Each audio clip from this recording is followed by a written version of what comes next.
All right, all right, all right. Welcome to Agency Intelligence, where I give you real agents inside real agencies, giving you the real agency intelligence. This is Jason Cass, and I'm glad to be back with you, as I always am. I always want to welcome you that way because I really, truly am glad to be back with you. I set 8 and 9 o'clock of time slots every Tuesday and Thursday, not for the guests, but for you as a loyal listener, because I got to stay committed. I'm booked out to about April, and I just want to let you guys know the content that I'm driving for you guys in the month of May is going to be so exciting, and I'm glad to have you as a loyal listener. If you don't know that, and I've never told you that, I do what I do because I do it for you. Today, I'm going to have Jeff Roy on. You guys all know who he is. I like to call him the Northern Star.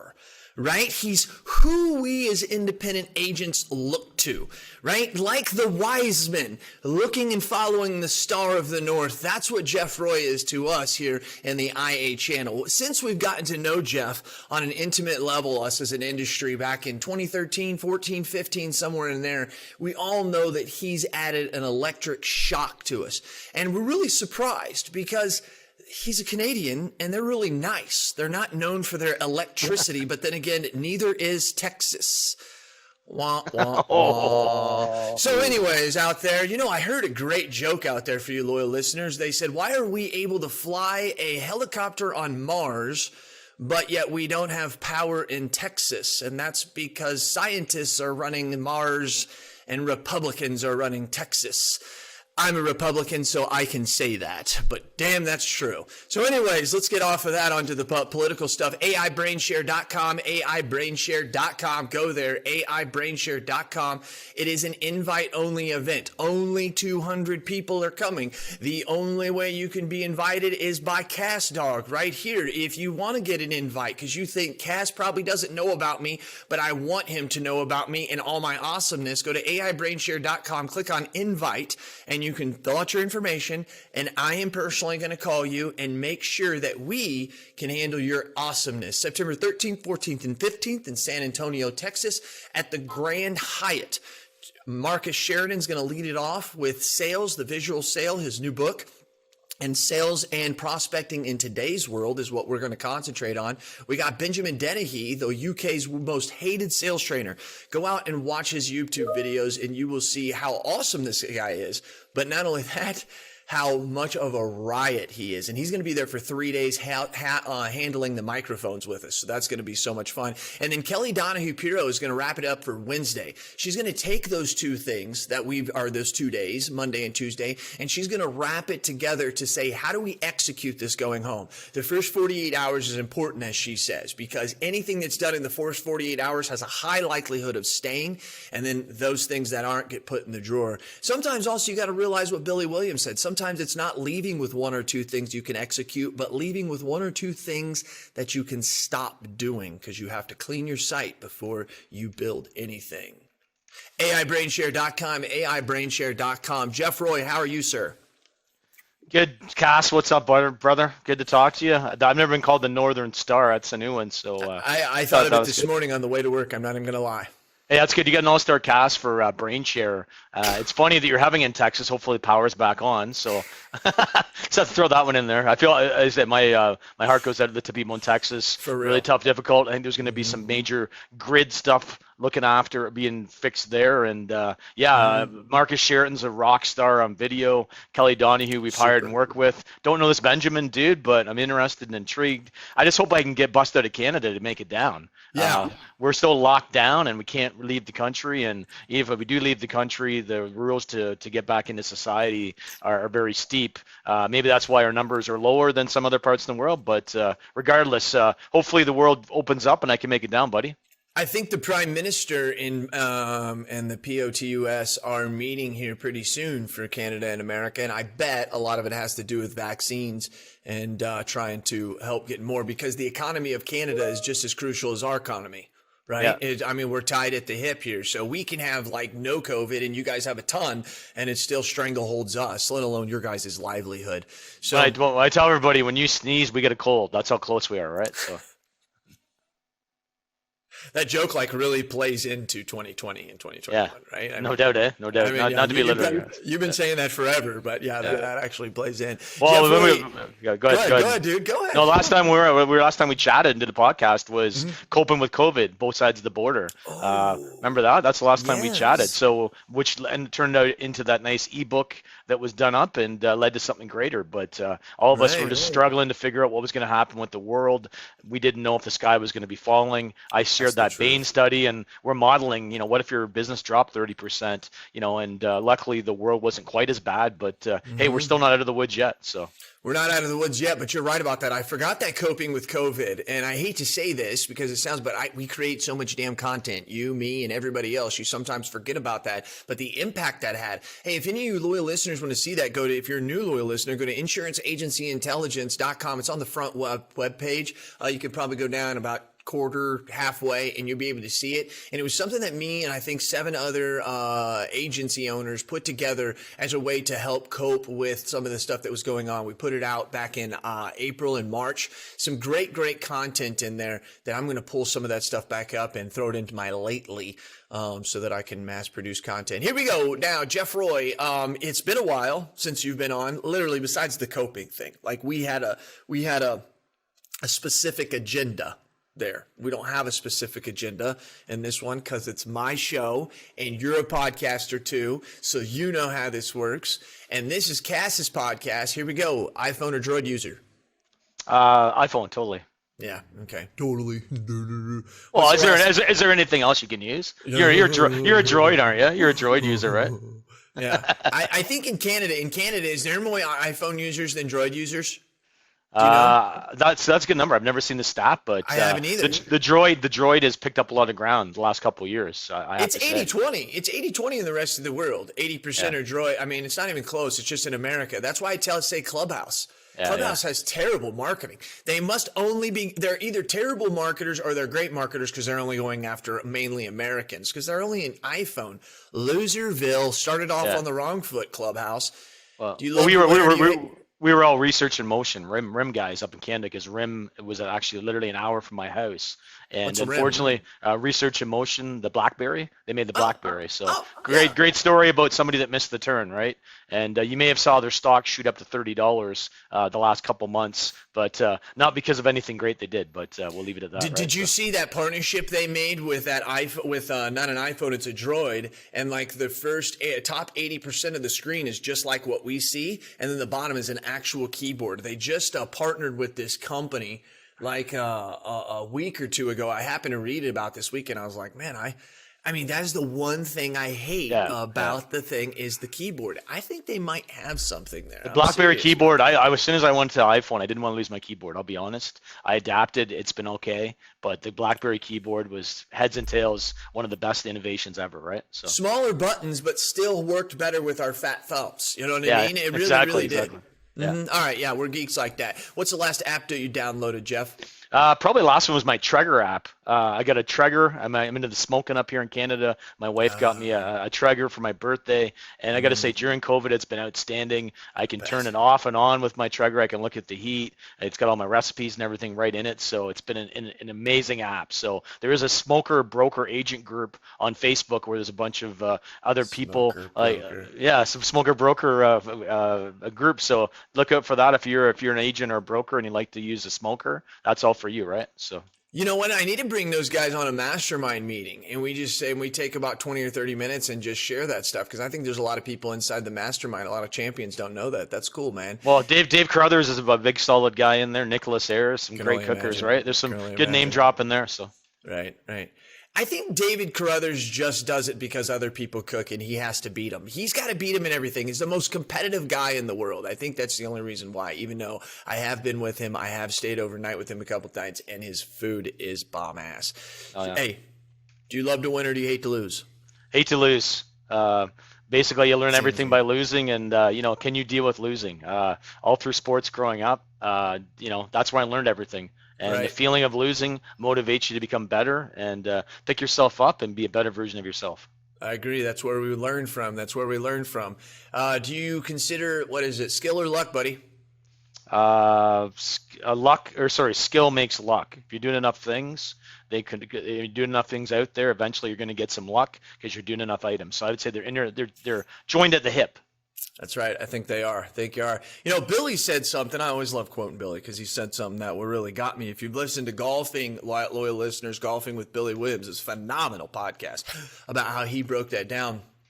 And one of the things that he said when I asked him that question, which he had never answered before, was when preparation meets opportunity plus time management equals actually the luck that you have. I thought that was interesting because you know him. He's always got to throw some time management in his discipline as a military guy.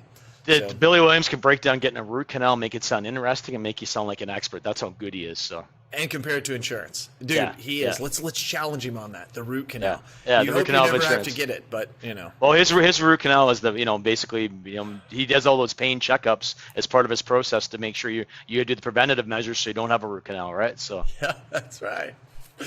Billy, if you're listening, there you go. There's your next one. Jeff, take us back, buddy. Where were you born? Tell us the city because it really doesn't matter because all of us ignorant Americans have no idea where it is. But tell us and then bring this forward in about 2 to 3 minutes of where you are today. I live in a town, Clinton, and for all those people on the map, it's E5 on the map, grid reference. No. So Clinton is about 2 hours northwest of Toronto.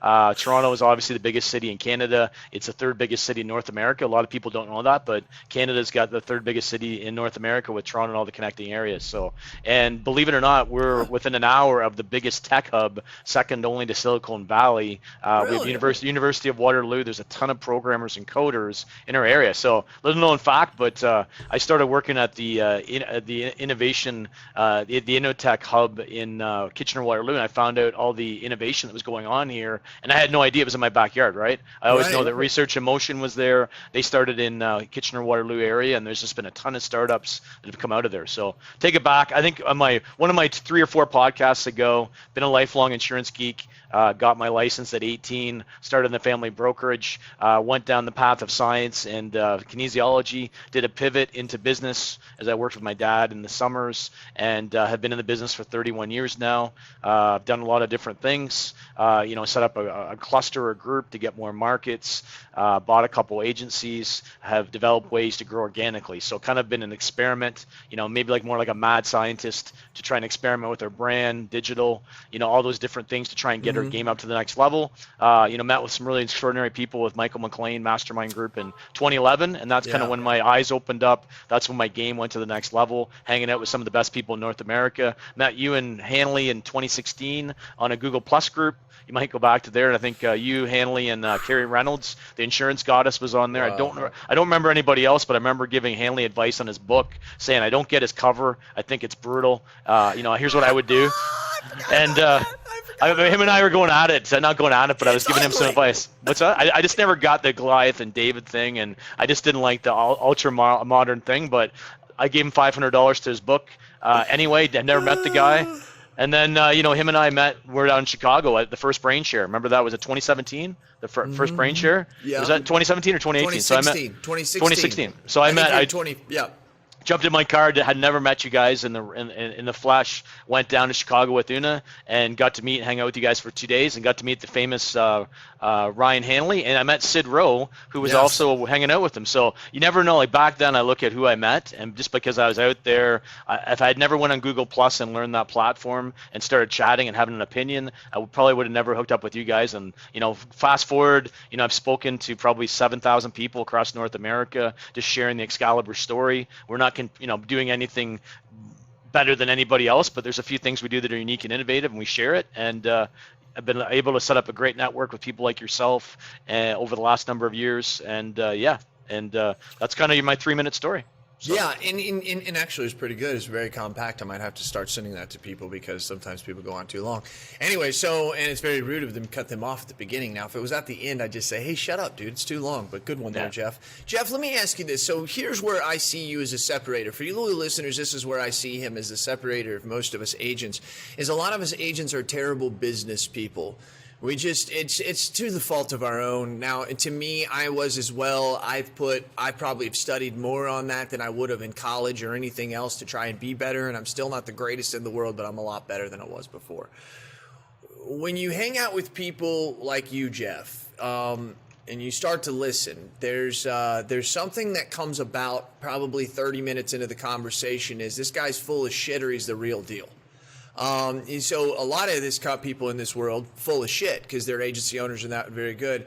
But whenever you started to get into the mastermind and you started to share things, I mean, details, your people, looking at new business growth, being willing and able to spend the money that it takes. When people find out how much you spend on marketing, it's like, holy crap. And then they look at your spreadsheet of where you figured out your sales and you've worked it backwards and it's within $100, right? I'm just making that up, but it's pretty damn close.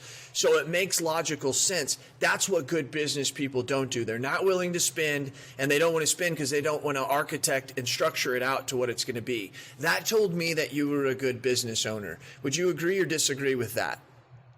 Yeah, I would suggest, like, basically, you know, we use science and we get better, right? Like, you know, you don't become a good business owner overnight, and it's always changing. I give the analogy of a video game. You know, you get to one level. Hey, if you're a young person starting off a scratch agency, you got to sell enough policies to keep the door open. So being a great business person doesn't matter. But as you evolve, you add staff. You have to look at how to recruit people. How do you train them? How do you get the phone to ring? I often joke my job is to get the phone to ring and sign the paychecks, right? To dumb it down into two spots. But you know, basically you have to continually innovate with your agency because it's not static. You don't live in a vacuum. The world's changing around you. You know, competition's getting better. You know, opportunity, the consumer's changing. You know, the government regulations changing. There's always moving parts, and you know, it's the one that adapts the best to change. And you'll bring it up, digital Darwinism.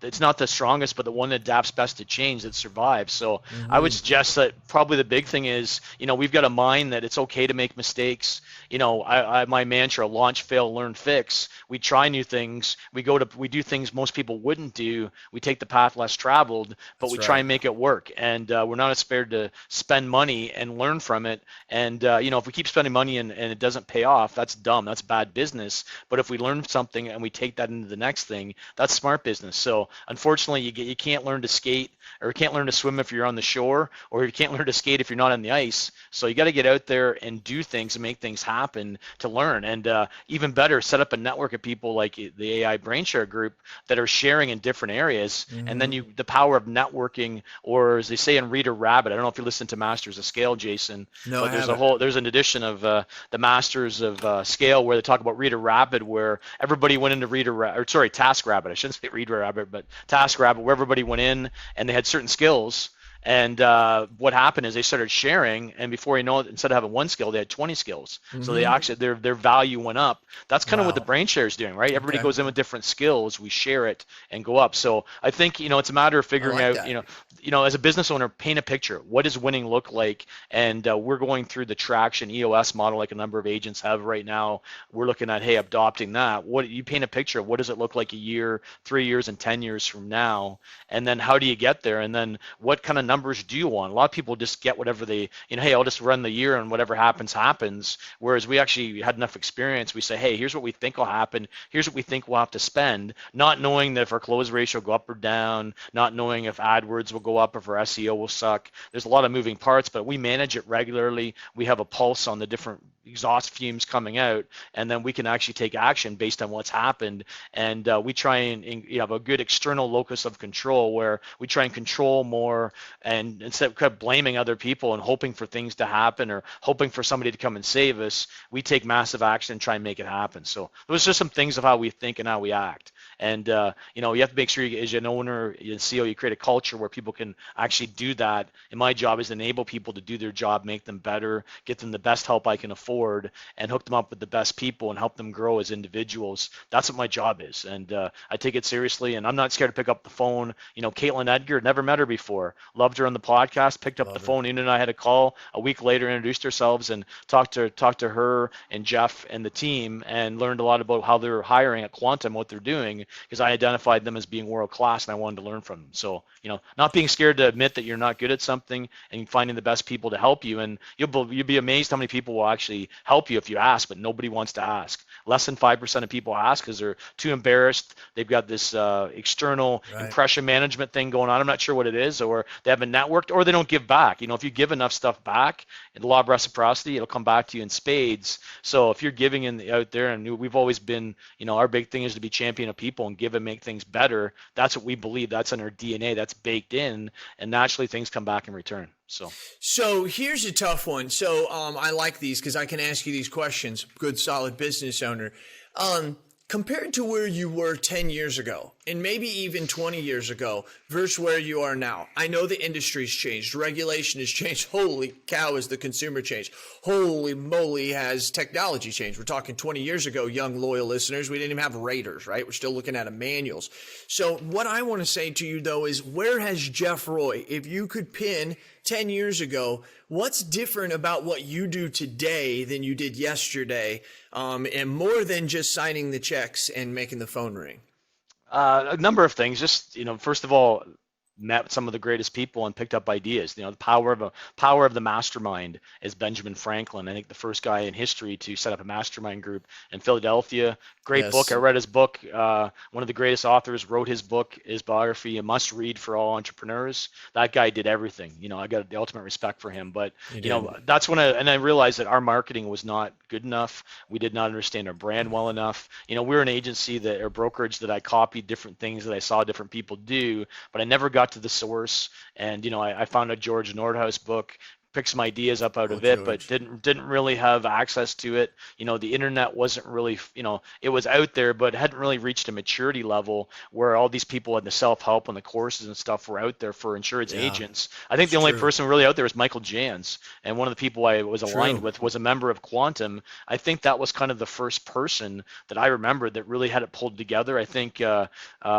think you're right. He was back in the 90s even. I mean, Jans had that pulled together. Yeah, so you look at those people like George Nordhaus that got, IMS marketing, gave a bunch of information to teach you how to get better, Quantum with Michael Jans, and then you get into, we had... Stromso's been there for a while.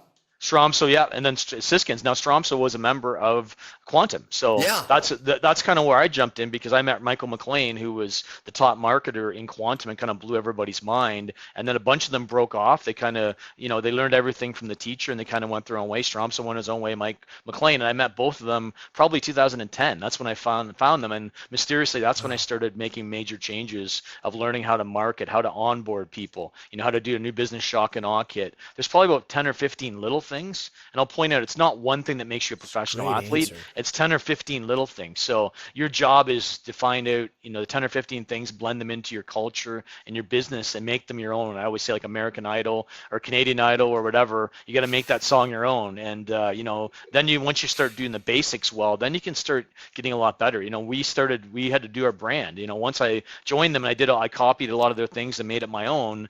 Our brand wasn't good enough, and I felt it, but I couldn't put a finger on it. So I actually went to a convention, met Gary Maxwell. I was the only guy out of 600 people that basically tracked him down, had lunch with him, booked a meeting with him the following Monday, and hired him on Tuesday. And we spent probably $30,000 redoing our brand. And for the size of brokerage at that point, nobody would have cut that check. But I felt it was the right thing to do because I just didn't think our brand was like the purple cow and stuck out enough. So that's where a lot of times I'll feel it or I'll see it or I'll be a number. I'm not happy with that number. We got to be able to do better. Who's doing better? There's got to be somebody in North America I can find. What are they doing differently? What can I learn from a time study, from a step procedure to fix it? That's kind of what, basically I've done, is looked at different areas. And again, I'll look at things outside the industry, different books you've read. You've read a pile of good books. Oh, sorry.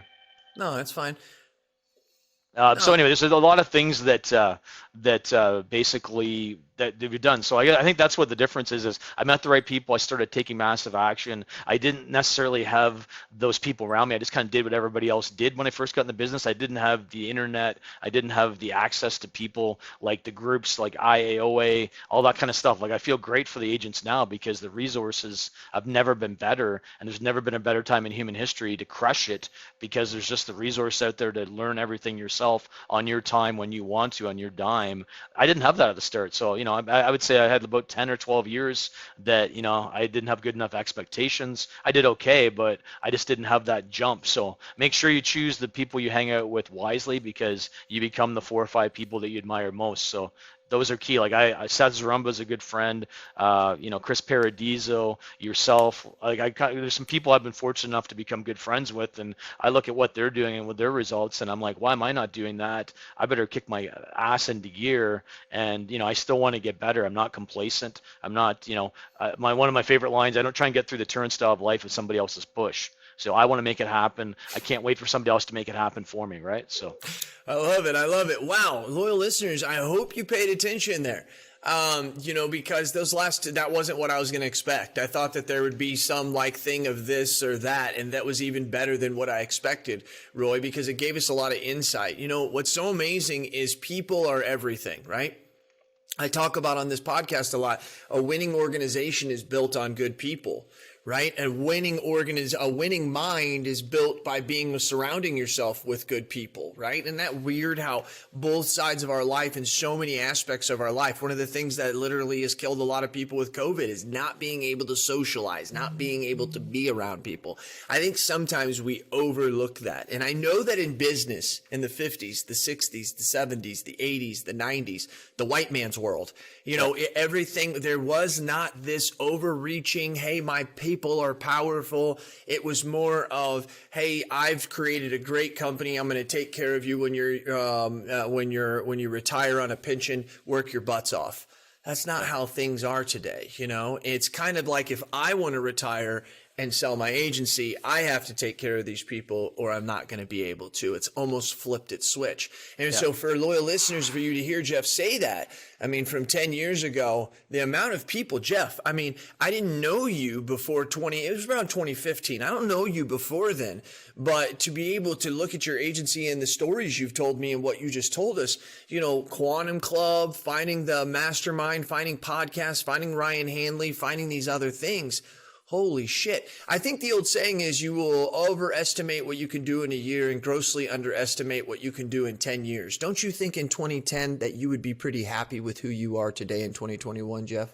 Yeah, no, I just said I look back, and the law of attraction, basically. And again, I always joke about the secret in one of my keynotes. It's not about putting your yoga pants on and hoping people come into your world and praying for that. That's not what it's about. It's about taking massive action and bringing people into the world. It's putting it out there in the universe. I'll never forget when I spoke and I met Seth, and I heard him. I think Ryan Hanley interviewed him, and basically I picked up the phone and called him. I'd never met him, but I'm like, man, this guy thinks exactly how I think. Man, this is really cool. And we had about a 90-minute conversation. Again, Chris Paradiso was the same way. I picked up the phone and called him after a George Nordhaus thing. And that's some people that I just felt that, like, hey, these guys get it. They see the world the same way I do. Wow. And, when you meet them in real life, and now I look back and I chat with each of them once or twice a month at least. And, I look at, how they look at the world, and, I'm like, wow. And I pick up things from them that I don't see. And likewise, I share things that I see. Right. So it's about, it comes down to the end of the day. Culture beats strategy every time. And as a leader, you got to bring your A game in. If you're running at an 8 out of 10, your team's running at a 6. So what are you bringing in during COVID? And during COVID, a lot of people have had an excuse, oh, COVID this, COVID that. We got a ton of stuff done over the last 12 months, even during COVID. Yes, we're a little bit behind schedule where we wanted to be, but we put the throttle down, and we can't do a lot of things, so we're basically putting our time into work. Yeah, I'm not on the road driving around, but mind you, I'm having the similar conversations. Not quite the same, like the 10 o'clock in the bar having a beer. You can't put a price tag on A, it's kind of some fun hanging out with people, but B, the real conversation comes out, so you're losing a little bit of that. Zoom calls over a beer are close, but let's be honest, they're not quite the same. But it's not what you have to not complain about what you can't do. It's what you can do. It's like when your client, people tell clients everything they can't do. What can you do to help? So you have to have a shift in mindset, and it's all about mindset at the end of the day, right? It is. I really like that because so much to unpack there. But let's go on. Let's move on this. So you Learned from some family, kind of worked into the brokerage, take over the brokerage agency, same thing agents. I just want them to know you don't own actually like a brokerage MGA. You're talking an agency. So then you start hanging around with people, you catapult your business, you still have a ton to learn. But then you said, I think there's some other dudes up in California that are learning, have a lot to share. Now's my time to give back. And so you decided like, hey, not just because it's like the thing to do, but because it is a good way to get your word out and people actually do listen. Americans understand that if you listen to a podcast, if you listen to 3 hours of podcast a month, you're part of 43% of the rest of North America. So keep that in mind. You're not alone in this, and it's only greatly expanding. So tell us what your project is that you're working right now, and tell us about it, and tell us the people that you're doing it with. Yeah, so just to kind of flip back a bit, it was back in 2016. I went to Mike Stromso's event for the first time, met a lot of people. I think that was the first time I'd actually met Mike Stromso. Had talked to him. I did a podcast with him back in 2016. And I'll be honest, like the mastermind group of Michael McLean's got Una and I in the habit of every 6 months, we got to do 5, 10, 6, 12 things, and we got to report back and share those with people. And we never wanted to actually show up and not have accomplished anything because we would have felt like losers. So that got us in the habit of taking massive action, doing things in bite-sized breakdown, and prioritizing, hey, what are the 2 or 3 things we can do that'll have the biggest lift on our business? So we took that and I shared it with Mike, and then I met Nicholas Ayers and IAOA and Dave Jackson. And basically they said, hey, you're commenting a lot in here, and people seem to like my comments in the group. I was new, but I was opinionated, and I provided quite a bit of help. And they asked me to speak in Orlando, and I think you spoke at that one, I believe. No, not Orlando. That was the only one I didn't go to. Okay, yep. Chris Paradiso, Mike Stromso were on stage. It was funny because Una and I bought them hockey jerseys and shared them with them. Plus Grant Bodema, Dave Jackson, Grant, and there's one other person I'm missing, Brennan, they were all running the IAO event. So I got up there, and I'll be honest, I had to speak in front of 500 people, I think, at the event. I'd never presented like that to people I'd never met. Really? And it was a bit nerve-wracking. That was the first time I got up and did my thing. I went out in a hockey jersey. I had a Canadian-American sock on, and I went there and I just kind of shared a 30-minute version of our story, and it seemed to resonate with people. Like, hey, here's this 47-year-old hockey goalie from Canada saying, teaching everybody how to speak Canadian, talking about insurance and how to make it better. So the message resonated that, hey, this guy can figure it out. Man, I should be able to figure it out. I have no excuse. So that's kind of how it started. So over time, I've spoke to a bunch of people, shared our story more and more, got asked. I've never advertised. We just kept getting asked to speak, and we kind of limit our gigs to 3 to 4 a year because we have a business to run.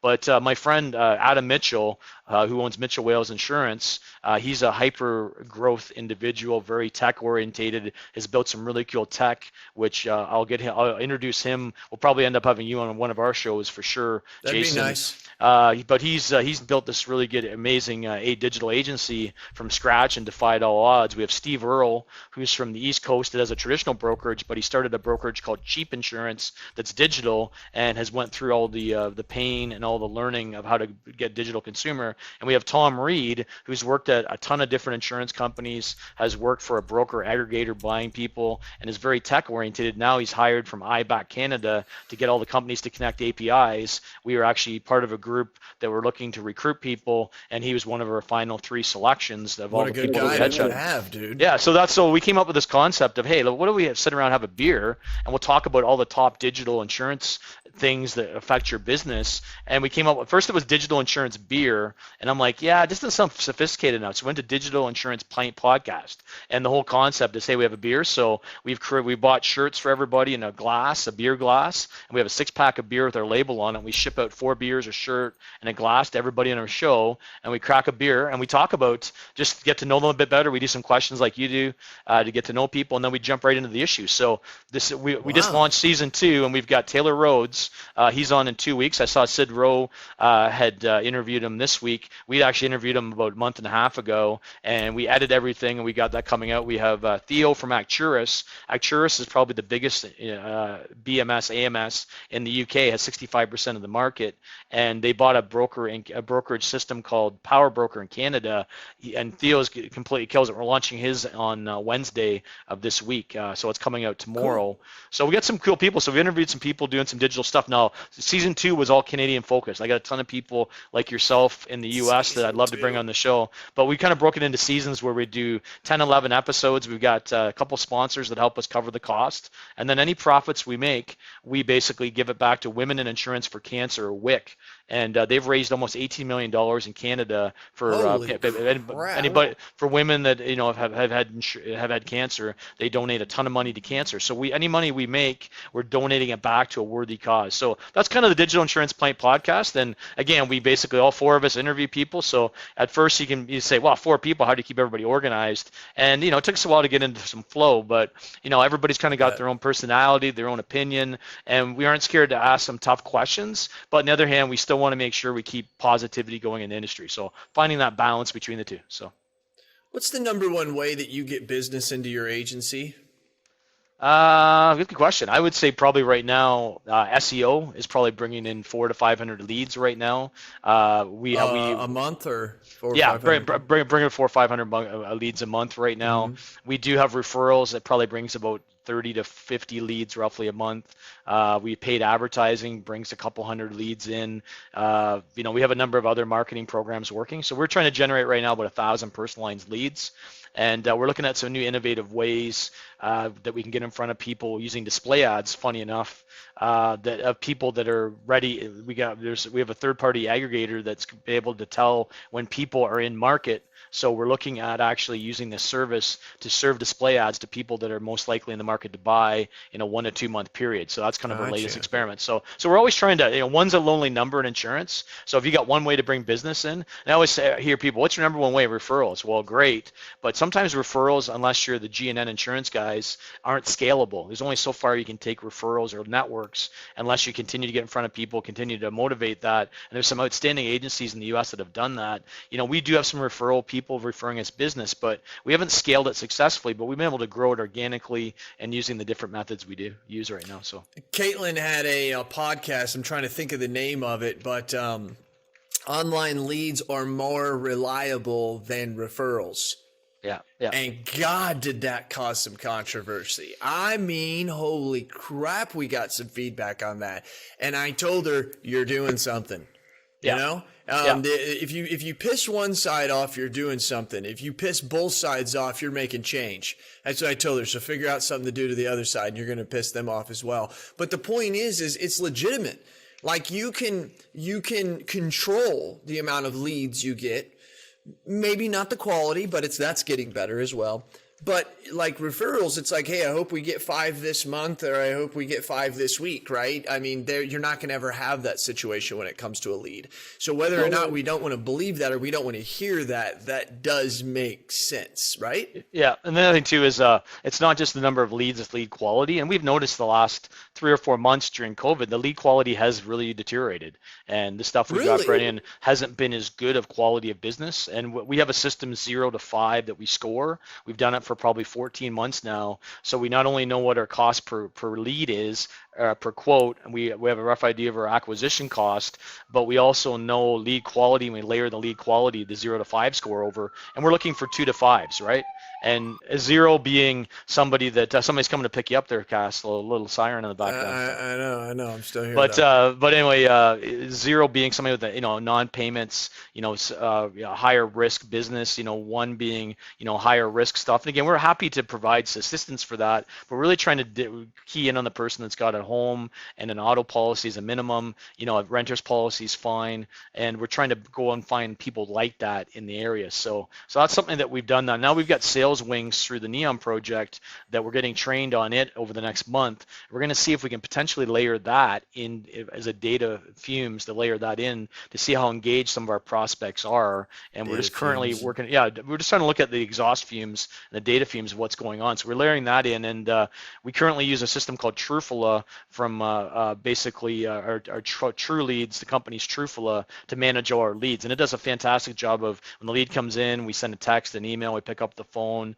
tracking all that stuff. So my friend Sharif Gamel, who's a really cool guy, probably a good guy you should have on your podcast, has built a real big tech company in Canada. He's a broker and he owns a brokerage, but probably has 125 employees total. And he's got 30 or 40 coders actually in Egypt right now with this company. So he's developed this really good lead management system that we use. We left Philosophy to go to Trufula. So we're currently using his, and we're trying to look at ways to be able to plug different things into a system, and we should have some really cool stuff at the end of this year to be able to do even more stuff to get that data. And we're still working on Marketing Cloud, obviously with Neon, trying to get that data into Marketing Cloud and put all our data into one spot. And we're pretty close to getting that, almost functional and working at an entry level. We've been working at that since June, and we've launched our first couple campaigns in the last couple weeks. So I'm pretty excited to see where that goes. So. Something to learn from data, which both, as you guys know, loyal listeners now, Jeff is a user of Neon, parts of it on the Marketing Cloud side. He's using other things. You've really brought a lot of value to us, Neon Pilot Agents. But I think what I really like about this, and I don't want to lose my thought there because I had a really good thing you were talking about. Oh yeah, don't you think that just me that the lead quality would have picked up during COVID? Right? Well, wouldn't you have thought that more people sitting at home? No? Well, just the lead, number of leads didn't dip like people are shopping, but more the people who are shopping tend to be the ones that have been, they've gone NSF, have been, pushed out of the industry, that kind of stuff. So the lead quality hadn't been quite as good during COVID, and some of the people that have, that just haven't been shopping, they're like, hey, I'm just, hey, everything's good, I'm not going to touch it, status quo. So we've seen a bit of a shift there. And I've talked to a lot of digital brokers, and they saw some of the same stuff, but same thing. We got to figure new ways We got some campaigns coming out in the next 2 or 3 months to go after some personas we've built, and we're going to try and get out there with a fresh message. So we'll see how that works. Like, we're always trying to up our marketing game. We're trying to create better journeys. I don't know if you read my article about random acts of content and what killing agencies, but we're trying to move from writing a blog that has good SEO value to blog that you can consume it with a video to create a journey that people can binge consume content that answers the questions they want. Kind of Marcus Sheraton, with a little bit of a TikTok theme-esque thrown into it to make kind of fun and consumable. We're trying to look at how do we serve up content and create journeys, but actually hook them. And we're experimenting with it. We're not by any means got it nailed down, but we're trying to up our game to that next level right now. So. There's no doubt of all the social media platforms. Listen to me, loyal listeners. I learn more from TikTok than any other social platform. I really, truly do. Like, I learn about science.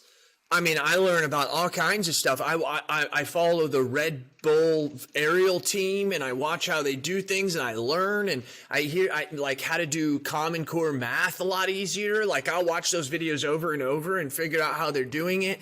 It's really, really actually informative. And you don't have all the BS of the political stuff. You don't have all the crazies out there who believe in all this crazy stuff. You're not having to sit there and just look at pictures of a mother and her child, which is fine, but right? If that's not what you want, you can go to Instagram and get that. You don't have all the evil people out there that are in the Twitter world. You don't have all the Snapchatter kids who are trying to throw each other boob pictures and then hoping that they delete. It's actually a platform that you can actually learn stuff. I loved it the other day. I was watching Elon Musk, and he goes back to what you're saying. Loyal listeners, listen to what he's saying. How many times did Jeff mention the word data, right?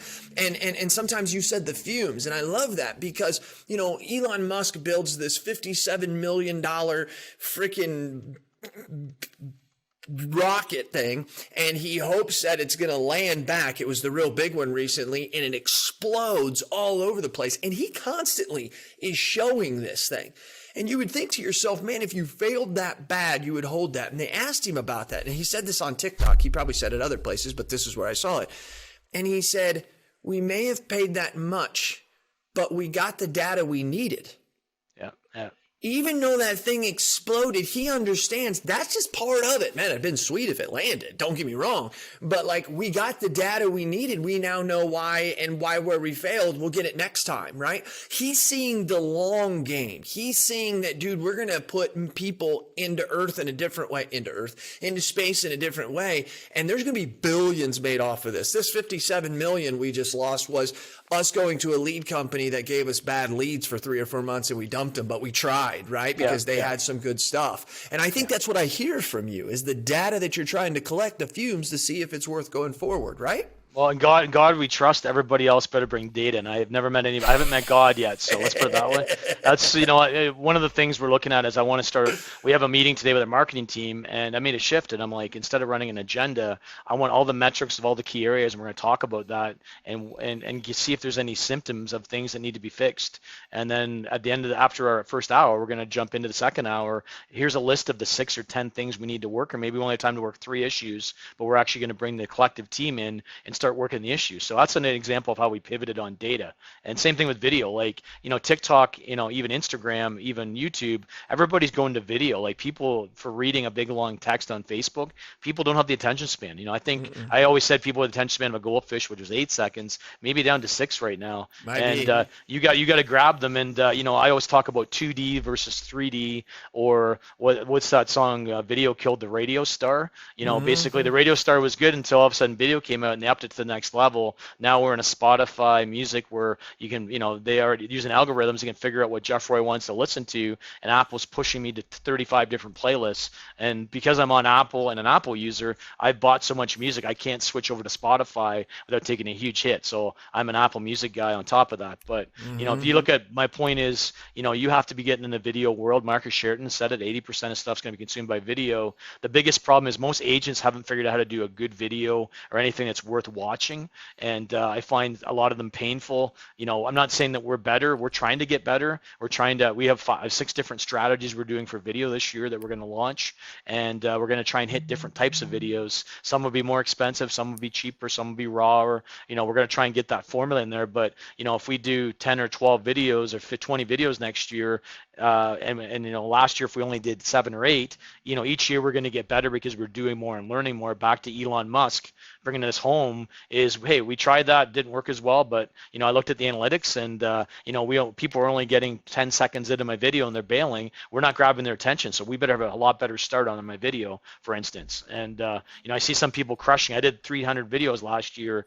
Good for you. Now, how many of them are being watched? Maybe 4 or 5 of them are gems. Are you better to spend a little more time making each one a little bit better and a little more quality, or are you better just to spit them out just to try and get out there and get it? And that depends on your strategy, right? So, everything's a reflection on your brand. So if you put crap out there, people are going to tune you out. So as soon as they start tuning you out, you don't have eyeballs. What gets seen nor heard counts for nothing, right? So if people aren't seeing you or hearing you, it doesn't count, right? So it's you basically have a small window to lose people and get them. And again, TikTok's a sexy thing right now. They found an algorithm, so there's a lot to be learned in TikTok and applying that to insurance. And that's kind of one of the experiments we're doing this year is I've seen a few agents on TikTok. They're doing some great videos. I forget the one I saw, but she did a bunch of demos of how to protect your car and made them funny, humorous, used all the graphics. I thought, man, that's cool. We're gonna have to take that. Back to my earlier point, American Idol, make it our own. What would an Excalibur version of that be? Does it fit into what we're trying to do? Can we actually put it on brand and put it towards the personas we're going after? That's kind of conversations we're having. Like I point out with my team, a lot of times you don't feel like you've went anywhere, did much, but then you look back and you're like, wow, look at the conversation, what we're doing this year versus last year. We would never have had this conversation, and you just keep leveling up and you don't realize it, and it starts becoming the new norm. So that's, it's one of those things that a bunch of little minor changes all of a sudden take you to the next level. And there's no magic point where all of a sudden you go from a caterpillar to a butterfly magically, but eventually it does happen and you start leveling up. And my challenge to my team is we got to be better. What we did last year isn't good enough. We got to level up, and I've been pushing the entire team on that and helping them and jumping in and working projects, right? So you got me taking a lot of notes, so loyal listeners know that when I look down, I'm taking notes or I'm typing it again. But there's a couple things here that you talk about. You talk about the algorithms of life. Been talking about this a lot. Mentioned about this to my wife this weekend, that like I come into work and I start my my Outlook, right? And my Outlook has the Cortana on it, which I've now started to use her in the last year. And she literally puts focus time on my calendar. If any of you guys else out there are using this, you know this. She'll put focus time on your calendar, and it's amazing how accurate it is around the stuff that you're using. She'll tell me how often I am on Teams and who's the most effective people that I'm talking to, because then it can tell, that I was talking about something else, and then I'll go make emails about that and follow that through. It shows me what I'm supposed to be working on today versus yesterday. It will pop up a conversation for 10 days ago and say, hey, did you ever reply to this? It does some amazing things. I come into Spotify and it shows me all the music that I think I want to listen to. I go into Domo, which is the back end of my Neon, and I can see every case that's being worked on, every opportunity. I know how many COIs we did this week, did yesterday, per hour, how long they're open. I can go into my Megaphone and see every person that downloaded a podcast, the metrics on them, what city they live in, unbelievable metrics through Megaphone that allows us to see these things. The point of this is that before there was BC, before Christ, there's after death. 200, 300, 400 years, they're going to look back here and they're going to say before internet and after internet. This was the time. But whenever we even go deeper into that to connect what you're talking about, it's talking about us to them, them to us is what I wrote down in my notes here. And it comes back to this point in time where me and Hanley and other people, we talked about this back in the late 10s about how we as a society always to go to get our news, to go get our information, to go get the data we had at that time. But where it was changing is that data would find us. And sometimes it was really hard to understand what that concept was, is how would it find us? But I encourage you, how many times have you went to CNN.com, loyal listeners? Or how many times have you seen it in the news feed and you clicked it in there because they served it to you, because they know that was something you were talking about, or that's something that you were texting about, or something, however they found it, of the million ways they had to do that nowadays. So I think that it's before internet, it's after internet, but I think there was also a huge change, and it's coming into the fact that we're not finding things anymore. It's finding us. Stop for a minute and look at that. Jeff, what do you say to that before we close up to the last two questions? Well, I'll give you an example. I forget what Una and I were looking at buying a chair, and we specifically mentioned the type of, I remember it was a desk, and then we talked about it in our house, and we have an Amazon and a Google, and lo and behold, in our Facebook feed, these things start showing up, and I have no idea how with the audio, so there's obviously some kind of link we don't know about. So, there's so many things out there searching, watching, and again, you're giving out, as I said, so many data fumes out there and exhaust fumes when every time you go into social media. One of the things I always tell people, if it's free, you're the product. Right? So how many things social media was free? Well, Facebook was taking all the analytics and then now using all the analytics to push out our ads and stuff to you. So there's a whole movement of stuff being fed up to us, and because there's a bunch of data fumes that people have captured, and they've been smart enough to actually back to the where things have went since the internet. Things have evolved since the internet, because we now have one-to-one. Used to be one-to-many. Your marketing was disruptive way back. It was a message that basically, depending who you're perfect ones from what advertising school you thought and believed back in the 60s and 70s, Ogilvy or whatever you believe in, it was disruptive and it was one message went out to many. Now everything's sophisticated enough with email marketing, with marketing cloud, that you can actually push messages uniquely out to each individual based on their preferences. That's where it's going. One of the things I've said before is, agents, AI will not replace agents, but agents who use AI will replace those who don't. And that's kind of where it's going, whereas we have to be able to take hold of our data, use it properly to serve up the right message, to serve up the right experience. And right now, currently, a lot of people, even on their BMS or AMS, don't even know who the primary contact is, don't know who in the household should be getting a message. They haven't thought that stuff out. There's a lot of things that people haven't thought out yet because they've been using a traditional system and doing it the way the system did it. They don't think, hey, where, as Wayne Gretzky would say, where's the puck going? And we've talked about it right now. Digital exhaust fumes, anticipating clients' needs, and the right message to the right market at the right time. That's the trifecta, right?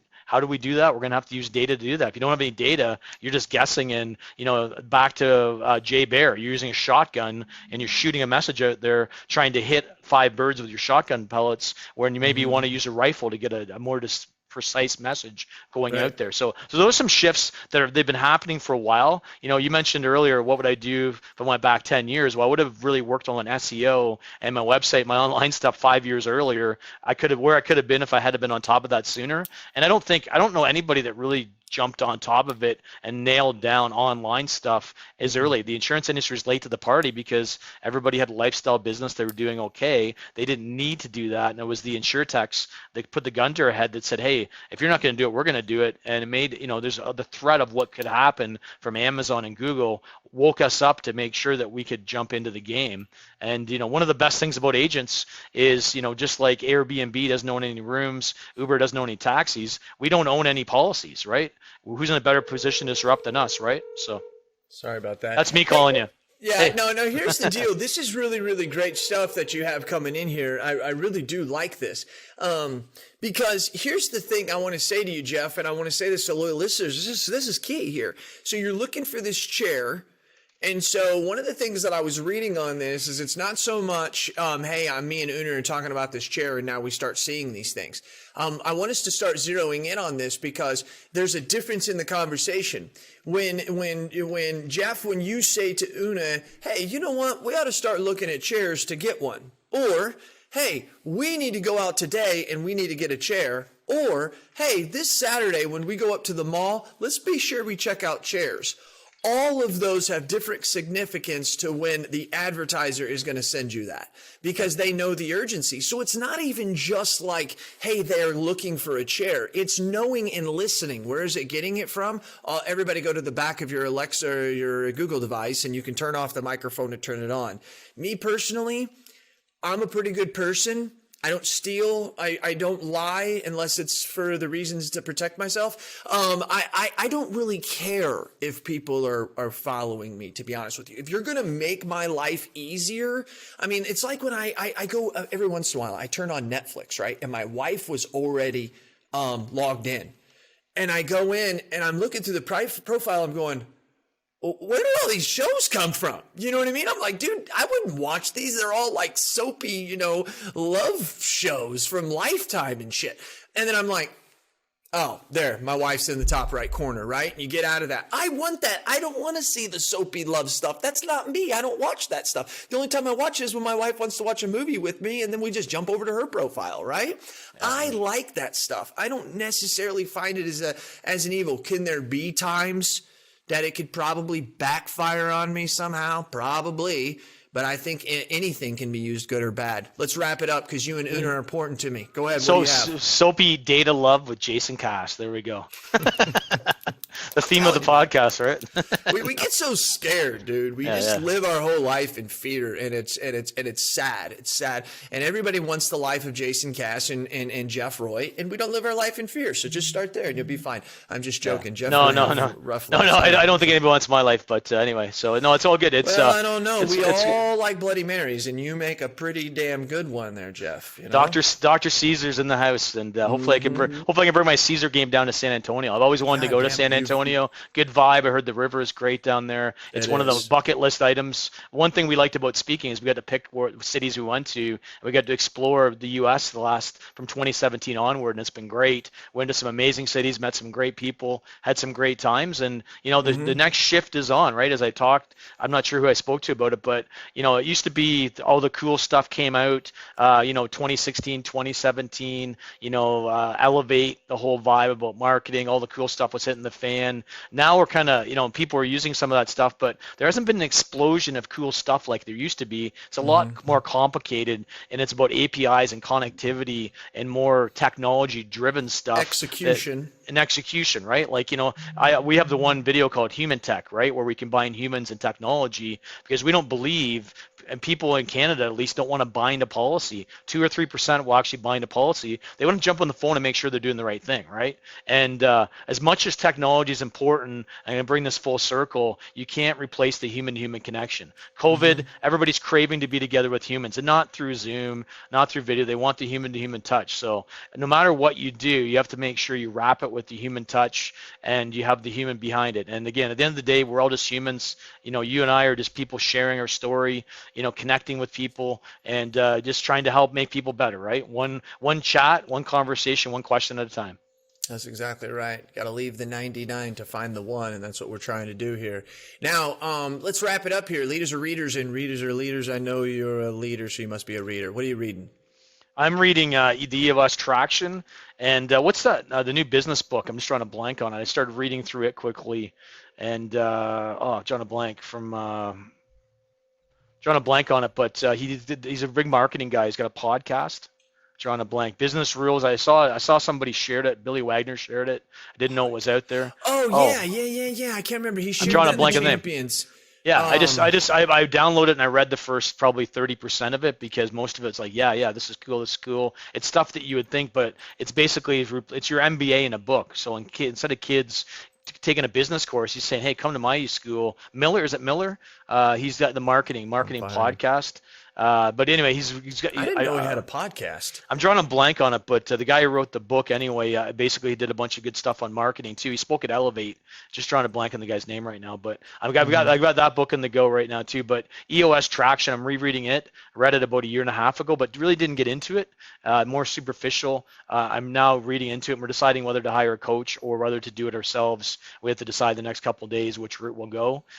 Just make sure we implement it, because I think the traction and the entrepreneur operating system has a lot of legs. So I do too, and I apologize, loyal listeners. I tried to gaze real quick. We have, but he showed that book, and then there was another one that got shared in here, which was the subtle art of not giving a beep.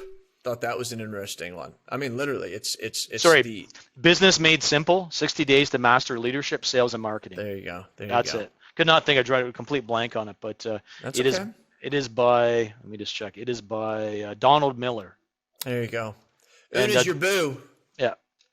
She's probably watching a little Hulu. I don't know if you spend your time on Amazon Prime, or maybe you get your kicks on Netflix. What are you watching when you just need to out and just veg out? What do you watch? We watched Yellowstone, finished that about 2 weeks ago. Loved it. Amazing series. Queen of the South, loved it. Sons of Anarchy. We didn't watch a lot of TV, to be honest, until COVID hits, and now we kind of went through a bunch of the series. We went Kaminsky Method. We just finished it up with Michael Douglas. Good laugh, 30 minutes. It's nice to get something that's not serious and crazy, but really love Yellowstone. Got to say, it was one of our favorite ones. Heard a lot of good stuff about Yellowstone. I have to say it's probably the best so far. It may have come out in 2020, but it was 2021, I think, is where it's really picked up, because it's on the Peacock network or something like that. So that makes it off the beaten path and makes people challenge. Pretty soon, we're going to be paying for every damn channel. It's going to be pretty wild and pretty crazy. I remember back when I was in the 90s, and I remember somebody said to me, one day you're going to have to pay to watch the Super Bowl. And I thought to myself, golly, now I pictured it being like pay-per-view, $99 and stuff like that. But then again, hell, if you pay $9 a month for the subscription, and that's the way that you can watch the Super Bowl. Don't get it wrong. It's going to go there eventually, especially with these advertisers kicking out. And it seems like it's once again an opposite effect of American sports, probably Canadian too. You say all these people are sitting home. You would think that like sports would be getting their highest ratings, and actually they're getting their lowest ratings. It's really, really wild. I think, and this is my theory, I think it shows that it's not the time that we have to watch TV. It's the rhythm and the momentum we get built up in the world that watches it, right? When everybody's really excited about the fact that these two teams are playing. But right now, it's just really hard to really get excited, because you probably know somebody that's severely sick or somebody who has passed away, Yeah. But it's just ironic. So thank you very much for your time. Jeff, we greatly do. If people want to reach out to you, where can they find you? LinkedIn, where else? Yeah, LinkedIn, Twitter, I think jroy5 on Twitter. Right. Email jroy@eigroup.ca, and Excalibur Insurance. You can check out our website, or Digital Insurance Pint Podcast. Look us up on there. Watch some of our episodes. We did the video like you're doing, so I think it's all cool. So yeah, I think it's going to be fantastic. I really do appreciate your time, Jeff. I really thanks you, Jason. No, thank you. No, thank you. I appreciate that. And I appreciate the things that you do for us. Like I said, you are a Northern Star. I don't want to forget Dwight Himpner up there. He's pretty cool too. But he's quiet. You, Jeff, you're the squeaky wheel that gets the grease. And we greatly appreciate the things that you've shown us. If you guys have ever decided that you wanted to be an AI mastermind champion, you'll see the spreadsheets that he has shared with us about how he breaks out his sales and how many leads he has to get and where is he getting those leads from.